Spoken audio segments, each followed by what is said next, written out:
আজকের ভিডিওতে আমরা দেখতে পাবো আসামের এক পুরনো প্রসিদ্ধ জায়গা ডিব্রুগড়। আর ডিব্রুগড়ে অবস্থিত হসপিটালস এর রাস্তাঘাট নদী সমূহ আপনারা আজকে এই ভিডিওতে সুন্দরভাবে দেখতে পারবেন। আর আপনারা সবাই মনোযোগ সহকারে দেখতে পারবেন ডিব্রুগড় শহরে কি কি বস্তু আছে, কত সৌন্দর্য ইয়ার।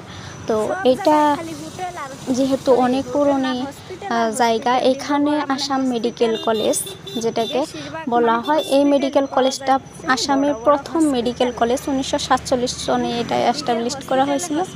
তো তারপরেও কিন্তু অনেকগুলা হসপিটালস এখানে আপনারা দেখতে পাচ্ছেন। হ্যাঁ, রাস্তার সাইডে সাইডে অনেকগুলা হসপিটাল আছে।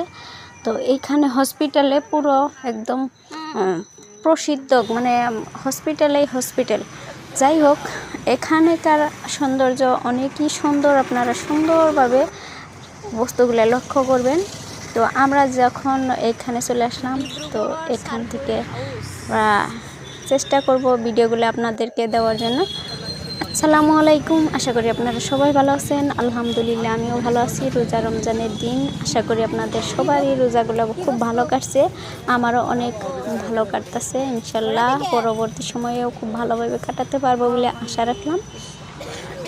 তো যাই হোক, হসপিটালগুলো আপনাদের দেখাচ্ছি দিক দিয়ে, কিন্তু হসপিটাল নেক্সট ডে আমরা ডিব্রুগড় পৌঁছানোর পরের দিন আমরা ডিউটি যাওয়ার জন্য এখানে গাড়ির জন্য দাঁড়িয়ে আছি। কিন্তু এই রাস্তাটা এত সুন্দরভাবে, মানে খুবই সুন্দর, আপনারা দেখতে পাচ্ছেন কতটা পরিপাটি আর কতটা মানে সিরিয়াল বাই সিরিয়াল গাড়িগুলো এত সুন্দরভাবে আসতেছে, কোনো জ্যাম নাই, কোনো হাল্লা চিল্লা কোনো কিছু নাই, অনেক সুন্দর।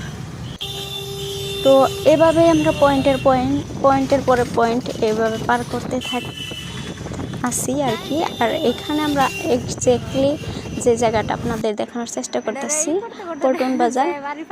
তো আমরা কি করলাম, প্রথম দিন হোটেলে উঠলাম, উঠার পরে দেখি অনেক মেহেঙ্গা, মানে হোটেলের খরচ, খাওয়ার খরচ অনেক মানে দাম।